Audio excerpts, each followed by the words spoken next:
15ই আগস্টের ঐতিহাসিক দিনে আমরা বেরিয়ে পড়েছিলাম কলেজ স্ট্রিটের কিছু ঐতিহাসিক জায়গার সন্ধানে। তারই ভ্রমণ কাহিনী আজ আপনাদের সাথে শেয়ার করে নেব। আপনারা দেখছেন ট্রাভেল উইথ অভি কোয়েল। আপনাদের সাথে আমরা আছি অভি কোয়েল। শিয়ালদা স্টেশনে নেমে কলেজ স্ট্রিটের দিকে প্রবেশ করতেই আমাদের চোখে পড়ল সবার প্রথমে সেই কালিকার বিখ্যাত চপের দোকান।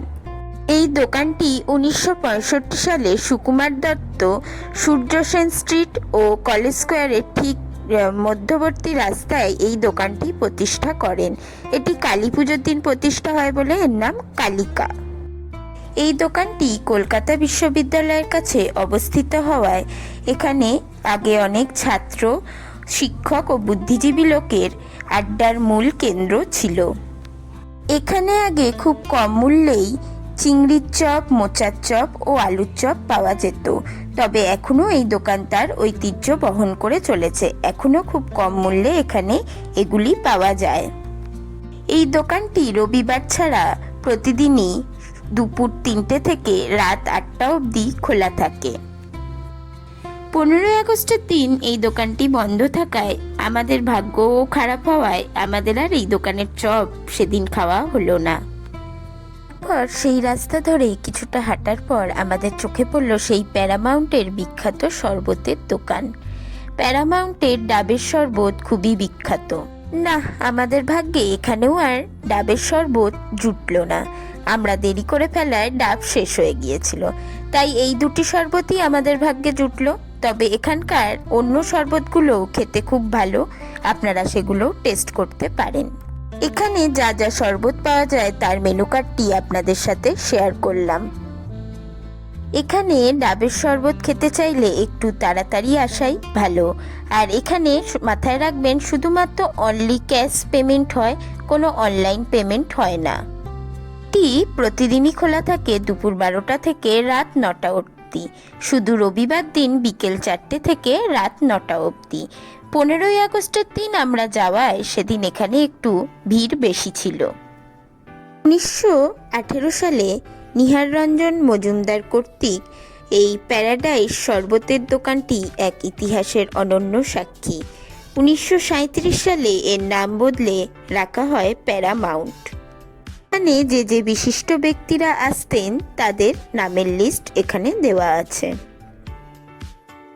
এটি ব্রিটিশ বিরোধী আন্দোলনের সময় বিপ্লবীদের গোপন আস্তানা ও আলোচনার মূল কেন্দ্র ছিল।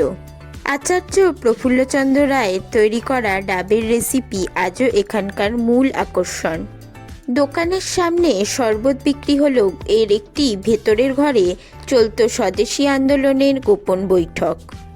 এখানে নিয়মিত আসতেন নেতাজি সুভাষচন্দ্র বোস, কাজী নজরুল ইসলাম, বাঘা যতীন, সতীন সেনের মতো বিখ্যাত লোকেরা। আচার্য প্রফুল্লচন্দ্র রায়ের তৈরি করা ডাবের জল, শাঁস ও গোপন সিরাপের সেই রেসিপি শতবর্ষ পরেও অপরিবর্তিত রয়েছে। বইপাড়ায় গেলাম আর বই না কিনলে তো হয় না, তাই আমরা চলে এলাম অভিযান বুক ক্যাফেতে। 15ই আগস্টের জন্য এখানে বইয়ের দোকান বন্ধ থাকলেও এটি খোলা ছিল। এখানে 50% ছাড়ে আমরা এই দুটি বই কিনে নিলাম। এটি অবস্থিত কলেজ স্কোয়ারে বঙ্কিম চ্যাটার্জি স্ট্রিটে। এরপর আমরা চলে এলাম 150 থেকে 170 বছরের পুরনো পুটিরামের মিষ্টির দোকানে। পুটিরামের মিষ্টির দোকান কলেজ স্ট্রিট ও আমহার স্ট্রিটের মোড়ে অবস্থিত। দোকানটি প্রতিদিনই সকাল 6টা থেকে রাত 10টা অবধি খোলা থাকে। আর এই দোকানের সবচেয়ে বিখ্যাত জিনিস কি জানেন? সেটি হলো রাধাবল্লভী আর ডাল।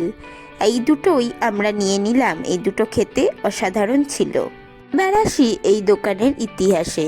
ব্রিটিশ আমল থেকেই এই দোকানে ছাত্র শিক্ষকদের মূল আড্ডা ও প্রাতরাশের কেন্দ্র ছিল। এই দোকানে স্বাধীনতা সংগ্রামী চিত্তরঞ্জন দাস ও ঈশ্বরচন্দ্র বিদ্যাসাগরের মতো ব্যক্তিত্বদের রোজ যাতায়াত ছিল। দোকানে জলখাবারের জন্য বিখ্যাত কচুরি, ডালপুরি ও ছোলার ডাল। দোকানের বিখ্যাত মিষ্টিগুলি হলো গোলাপের সুবাসযুক্ত রাজভোগ, সরেন নাড়ু, ছানার পোলাও আর আবার খাবো বলে একটি মিষ্টি। আমাদের মিষ্টিগুলো ট্রাই করা হয়নি ঠিকই, কিন্তু পরবর্তীকালে আমরা গেলে এই মিষ্টিগুলো অবশ্যই একবার খেয়ে দেখব।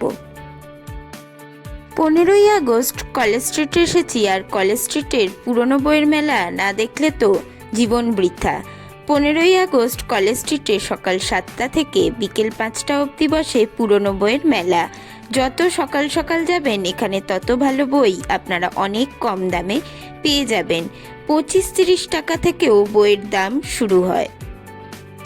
আর এই পুরনো বইয়ের মেলাটি বসে 26শে জানুয়ারি, 1 মে আর 15ই আগস্ট, এই 3 দিন। চলুন আপনাদের এই পুরনো বইয়ের মেলা একটু ঘুরিয়ে দেখাই।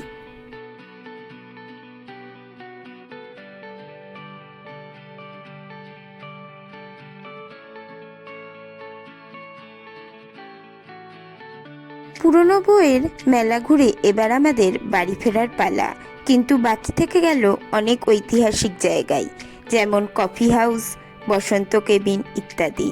পরবর্তীকালে আবারও আমরা এখানে আসব, তারও গল্প আপনাদের সাথে শেয়ার করে নেব।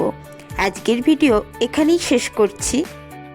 আপনারা দেখছিলেন ট্রাভেল উইথ অভি কোয়েল। আপনাদের সাথে আমরা ছিলাম অভি কোয়েল।